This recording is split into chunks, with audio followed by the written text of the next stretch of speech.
عزیز طالب علم السلام علیکم ورحمۃ اللہ وبرکاتہ. یہ 12ویں جماعت کی اردو کلاس ہے جو کہ ہم نے اس کتاب کا جو چوتھا سبق ہے شاعری کی حقیقت کا مطالعہ کیا ہے. اس سبق کا مصنف مولانا شبلی نعمانی ہے. تو آج ہم اس سبق کے جو سوالات ہیں ان کے جوابات دینے کی کوشش کریں گے. اس کے لیے آپ اپنی نصابی کتاب کا صفحہ نمبر 62 نکالیں. اور تو پہلا سوال ہے دل پر کون کون سی چیزیں اثر کرتی ہیں. تو مصنف نے اس لیسن میں لکھا ہے کہ دل پر 3 چیزیں زیادہ متاثر کن ہیں جن میں موسیقی ہے، مصوری ہے اور صنعت کاری ہے. ان تینوں چیزوں سے انسانی دل متاثر ہوتا ہے.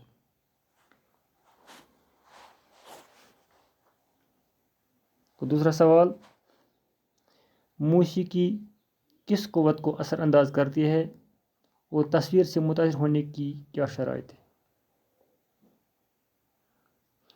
چونکہ انسان موسیقی کان سے سنتا ہے اس لیے موسیقی قوت سامعہ یعنی سننے کی قوت کو متاثر کرتی ہے. تو تصویر ہم آنکھوں سے دیکھتے ہیں اس لیے تصویر سے متاثر ہونے کے لیے قوت باصرہ شرط ہے یعنی بینائی کی ضرورت ہے تاکہ ہم تصویر کو دیکھ سکیں. تیسرا سوال، انسان کے کن حواس کا ذکر اقتباس میں ہوا ہے.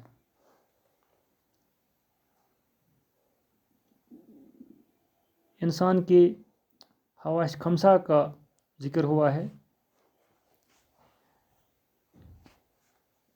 جن میں قوت سامعہ یعنی سننے کی قوت، قوت باصرہ یعنی دیکھنے کی قوت، قوت ذائقہ یعنی چکھنے کی قوت، قوت شامعہ یعنی چھونے کی قوت، قوت شامعہ یعنی سونگھنے کی قوت جسے ہم بو محسوس کرتے ہیں، اور قوت لامسہ یعنی چھونے کی قوت جسے ہم چھو کر کسی چیز کو پہچان سکتے ہیں. سوال نمبر 4، جس اقتباس میں مختلف حواس کا تذکرہ ہے اس کا خلاصہ لکھیے.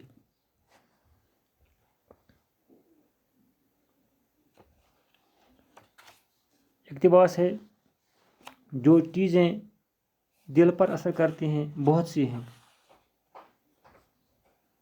اس کے بعد اس اقتباس کا جو خلاصہ ہے مولانا شبلی نعمانی نے اس اقتباس میں انسان کے مختلف حواس کے بارے میں بیان کیا ہے کہ انسان کے دل و دماغ پر بہت سی چیزیں اثر کرتی ہیں جیسے موسیقی، مصوری، صنعت گری وغیرہ، لیکن ان کی جو اثر انگیزی ہے محدود ہے. ایک تصویر کا حسن آدمی صرف اپنی آنکھوں سے دیکھ سکتا ہے یعنی حسن کا اثر آنکھوں سے ہی دیکھا جا سکتا ہے. اگر انسان میں دیکھنے کی قوت نہ ہو تو وہ تصویر کے حسن سے لطف نہیں اٹھا سکتا ہے. اس کے برعکس جو شاعری ہے یہ سبھی حواس کو متاثر کرتی ہے. یعنی مقصد شاعر کا یہ ہے کہ شاعری ایک ایسی متاثر کن چیز ہے جو انسان کے سبھی حواس کو بیک وقت متاثر کرتی ہے.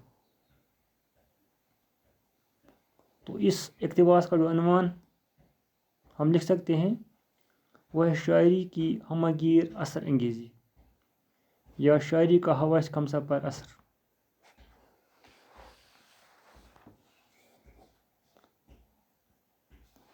اب سوال نمبر 5 جو ہے، تاریخ اور شعر کا فرق لکھیے۔ تاریخ اور شعر کا فرق یوں ہے کہ تاریخ ہمیں خارجی حالات و واقعات کا علم دیتی ہے، لیکن شاعری ان واقعات میں تخیل کا رنگ بھرتا ہے۔ مثال کے طور پر ایک شخص جنگل میں جا رہا تھا، کسی کونے سے ایک مہیب شیر ڈکارتا ہوا نکلا۔ اس کی گونج، بھیانک چہرہ، غضبناک آنکھوں نے اس شخص کے دل کو ڈرا اور لرزا دیا۔ یعنی یہ شخص جب شیر کو دیکھتا ہے تو اس کے دل پر ایک رعب اور ہیبت طاری ہوتا ہے۔ جب یہ شخص کسی کے سامنے اس شیر کا حلیہ اور شکل و صورت مؤثر الفاظ میں بیان کرے گا، یہ شعر ہے۔ یعنی کم سے کم الفاظ میں متاثر کن بات کا اظہار کرنا، یہ شعر ہے۔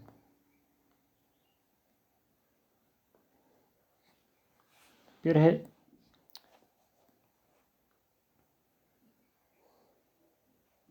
اسی سبق کا سوال نمبر 3 یہاں لکھا ہے، حالانکہ چھٹا سوال ہے تو ہم بھی 3 لکھیں گے۔ شاعری کے لیے شبلی کے نزدیک کون سی چیزیں ضروری ہیں؟ اس مضمون شبلی نے شاعری کو احساس کا دوسرا نام دیا ہے۔ احساس کے رد عمل کے طور پر جو موزوں الفاظ نکلتے ہیں شعر کہلاتے ہیں۔ ایک عمدہ شعر میں بہت سی باتیں پائی جاتی ہیں۔ اس میں وزن ہوتا ہے، محاکات ہوتی ہیں، خیال بندی، سادہ اور شیرین الفاظ، صاف بندش اور طرز ادا میں جد ہوتی ہے۔ شاعری سامعین کو مد نظر رکھ کر نہیں کرنی چاہیے۔ اپنے نفس کے بجائے دوسرے سے خطاب کرنا شاعری نہیں ہے۔ شاعری تنہا نشینی اور مطالعہ نفس کا نتیجہ ہے۔ شاعر ہونے کے لیے اندرونی احساسات کا تیز اور مشتعل ہونا لازمی ہے۔ یعنی علامہ شبلی نے اس کے لیے وزن، محاکات، خیال بندی، سادہ شیرین الفاظ اور طرز ادا میں جدت، اور اس کے علاوہ شاعر کو اپنی ذاتی خوشی یا غم کے اظہار کے لیے شاعری کرنی چاہیے۔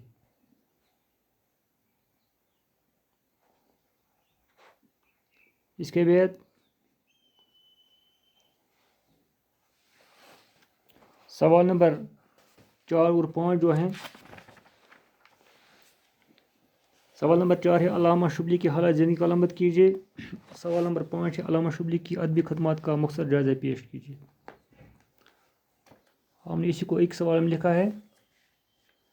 ہم نے پہلے ہی علامہ شبلی نعمانی کے متعلق آپ کو جانکاری دی ہے۔ حالات زندگی اس طرح ہیں۔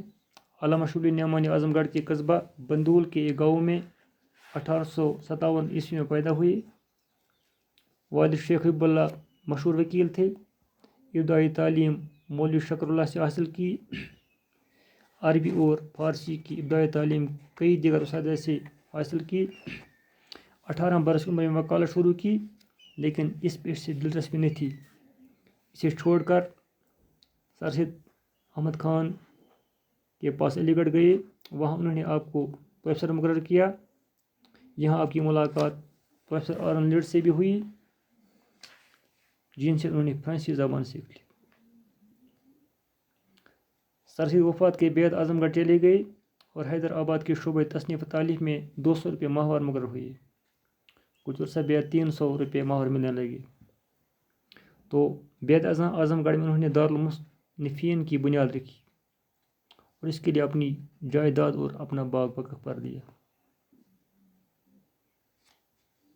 یہ علامہ شبلی نعمانی کی قربانی کا ثبوت ہے۔ آخری عمر میں شبلی کے پیر میں اتفاقاً گوئی لگی، علاج کامیاب نہ ہوا تو نتیجے کے طور پر پیر کاٹ دینا پڑا۔ 18 نومبر 1914 عیسوی میں آپ کا انتقال اعظم گڑھ میں ہو گیا۔ شبلی ایک صاحب طرز ادیب اور انشا پرتاز تھی۔ اس نے اردو زبان کو، خاص کر اردو نثر کو، ایک بہترین اسلوب دیا جس میں جوش بیان، زبان کی صفائی موجود ہے۔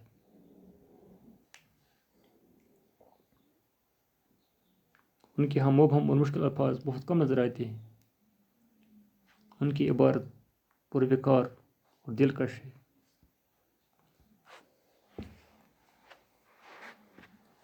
شبلی کی ادبی خدمات کا جہاں تک تعلق ہے، آپ نے تاریخ، مذہب، ادب، فلسفہ، تنقید اور سیرت پر قلم اٹھایا۔ اردو زبان و ادب کے حوالے سے ان کی خدمات کا سلسلہ وسیع تر ہے۔ شبلی نے اردو میں تنقید کا ایک ایسا سربلند روشنی کا مینار قائم کیا جس کی مثال ابھی تک قائم نہ ہو سکی۔ انہوں نے ادب کو پرکھنے کا ایک میزان مقرر کیا، تنقیدی بصیرت کے علاوہ تخلیقی سرمایہ کو تہذیب و ثقافت کی روشنی میں دیکھنے اور پرکھنے کا جواز فراہم کیا۔ تاریخ نویسی میں ان کا اسلوب اچھوتا، دلکش اور سحر انگیز ہے۔ ان کا ایک بہت بڑا کارنامہ سیرت النبی صلی اللہ علیہ وسلم ہے، لیکن زندگی نے انہیں اس کو مکمل کرنے کی مہلت نہیں دی۔ علوم کا سہارا لے کر زندگی کی سچائی کو پیش کرنا ہی شبلی کا مقصد تھا۔ ان کی عبارت ان کی شخصیت کی طرح بلند آہنگ اور دلکش ہے۔ شبلی کی مندرجہ ذیل تصانیف بہت مقبول ہیں۔ نمبر 1 سیرت النبی صلی اللہ علیہ وسلم، نمبر 2 شرح العجم، نمبر 3 الغزالی، نمبر 4 الکلام، نمبر 5 علم الکلام، نمبر 6 سوانح مولانا روم، نمبر 7 موازنہ انیس و دبیر، نمبر 8 مقالات شبلی، نمبر 9 مجموعہ نظم اردو۔ اس کے بعد سوال نمبر 6 جو ہے، مختصر جواب طلب سوالات۔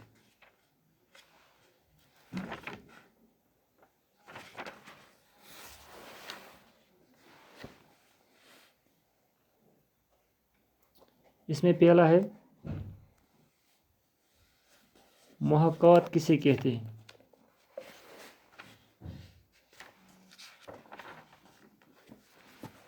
محاکات کے لفظی معنی ہے باہمی بات چیت، ایک دوسرے سے مشابہ ہونا یا کسی چیز یا حالت کی نقل کرنا۔ شاعری میں محاکات کسی چیز یا حالت کی اس طرح کی ادائیگی ہے کہ چیز کی تصویر سامنے آ جائے، یعنی شاعر الفاظ میں کسی چیز کی تصویر ہماری آنکھ کے سامنے پیش کرتا ہے۔ دوسرا سوال، شبلی نے شاعری کی کیا تعریف کی ہے؟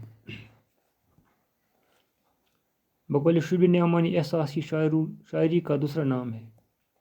احساس کے رد عمل کے طور پر جو موزون الفاظ نکلیں گے شعر کہلائیں گے، یعنی جو الفاظ احساس کی ترجمانی کریں گے اور موزون ہوں، انہیں الفاظ کو شعر کہا جاتا ہے۔ جو کلام انسانی جذبات میں تیز بھرے اور ان کو متحرک کرے وہ شعر ہے۔ شعر کی یہ بھی تعریف کی جا سکتی ہے کہ جذبات الفاظ کے ذریعے سے ادا ہوں، وہ شعر ہے۔ اور چونکہ الفاظ سننے والے پر بھی وہی اثر کر دیں جو کہنے والے پر، اس لیے شعر کی تعریف اس طرح بھی کی جا سکتی ہے کہ جو کلام انسانی جذبات کو برانگیختہ کرے اور ان کو تحریک میں لائے وہ شعر ہے۔